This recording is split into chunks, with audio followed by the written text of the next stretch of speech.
So, good morning, everybody. I am making another video. This is going to be a broad subject on a few different things.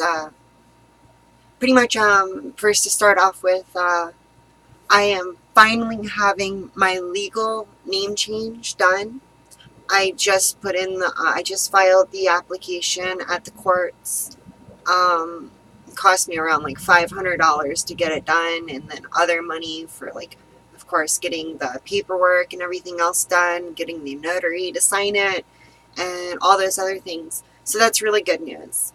Pretty soon, legally 100%, my ID, my social security number, things like that. Everything's gonna say Stacey Marie Sammons, female.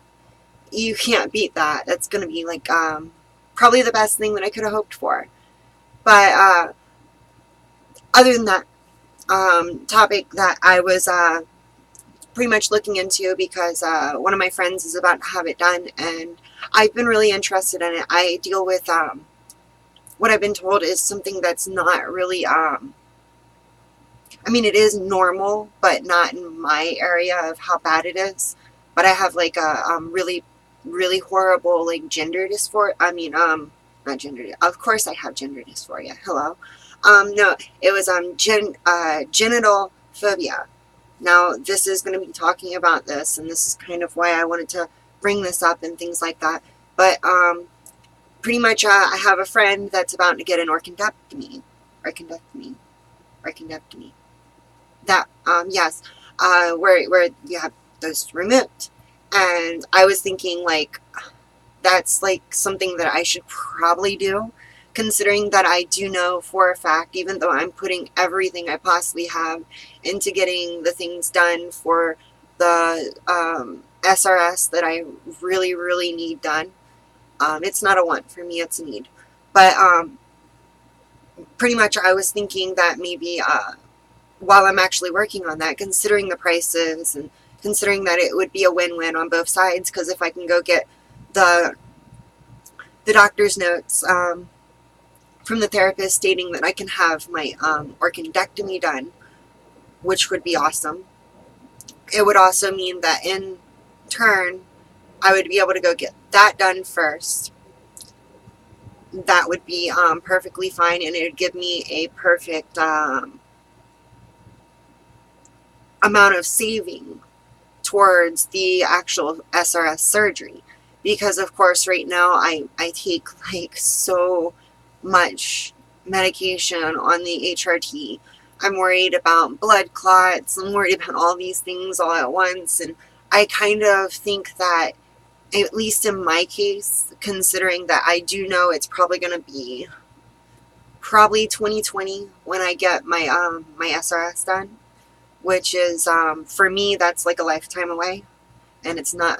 I'm really like having issues with it. I just started back with therapists again because I was getting really bad on my genital phobia that I have, which I've had my whole entire life. I've done stupid things before, but pretty much I was thinking that maybe I should go and talk with my therapist. Maybe when I go back to my doctors in April, I need to talk to them. I already know a doctor that is willing to, even in these days where it was just legalized to refuse service for trans women, but even still, he's willing to actually do orchidectomies for trans women. And for me, personally, this is my feeling on the whole entire matter, that an orchidectomy, while yes, it's not getting rid of the cosmetics and things like that, it is adding a benefit that is, it overweighs the well, to me there really isn't any like cons to the whole entire thing. Yes, I know in the next 2 years I'm getting SRS, but of course I'm not worried about that either, because I'm perfectly okay with the idea of on that side, and I know everything will one way or another work its way out on that side. But as of right now, where I sit right now, I know it's not going to be done, guaranteed, with the way I'm able to save money right now with spending on hormones and spending on therapists and things like that, that I can save up enough to go and get the SRS surgery. That's just not something that I can actually afford at this point in time. It's too expensive, it's too much work, and it's really hard to get done in a short period of time. The difference is that unlike SRS, the orchidectomy is relatively simple. It's relatively cheap. And it also would solve another problem that I'm already working on right now. So literally there is no reason to not get an orchidectomy. I don't see a reason. The highest cost for them, and I still haven't figured out which one I'm going to get on which side. That's something that I have to talk with my doctor about, because I honestly don't know which way I should get it.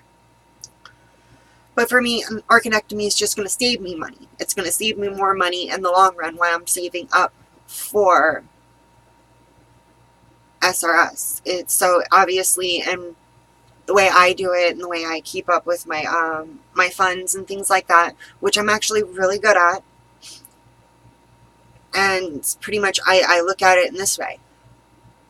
If I get an orchidectomy, yes, it's going to cost me $3,000. But the next 2 years, it's going to save me around probably $4,000 to $6,000. So, right? It totally, like, it fills itself in. I spend $3,000, lower my health risks, that being on, of course, if you know about HRT and things like that, you would know that spironolactone, especially with the high dosage that I'm on, which I'm on 150 milligrams every day. So obviously that weighs on your liver. And then the other issues that I just I don't want to have to deal with, honestly, because it's just added factors that I can solve just really simply. It would take me literally, I already have one therapist that I can afford to go to every single week. So that's one. And he's a good therapist. He seems really nice right now. I'm actually supposed to see him next Saturday.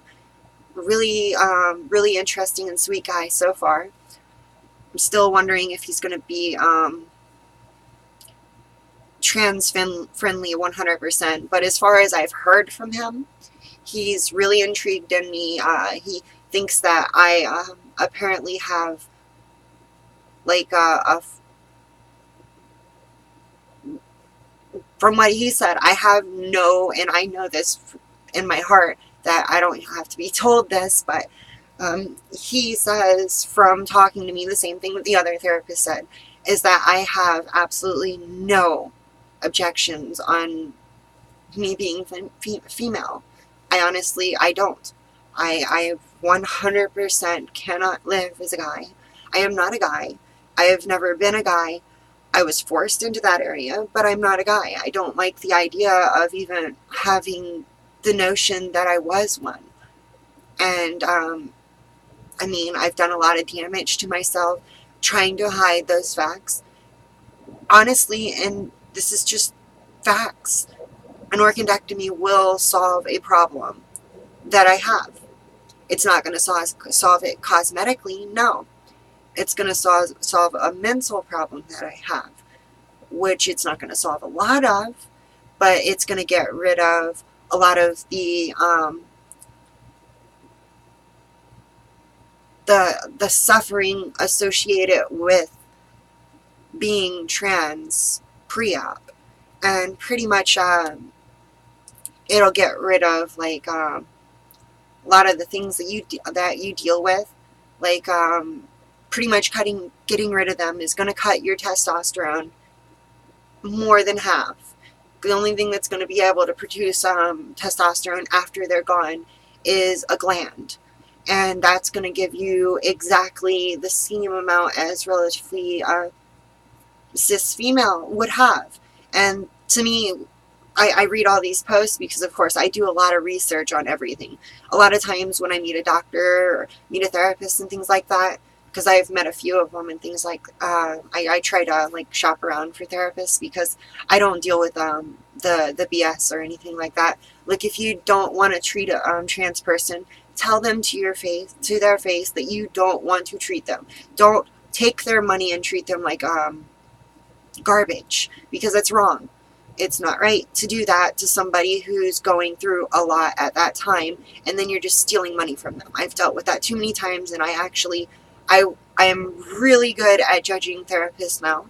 I've probably have two of the best that I've ever met out of like 20 different therapists that I've gone to.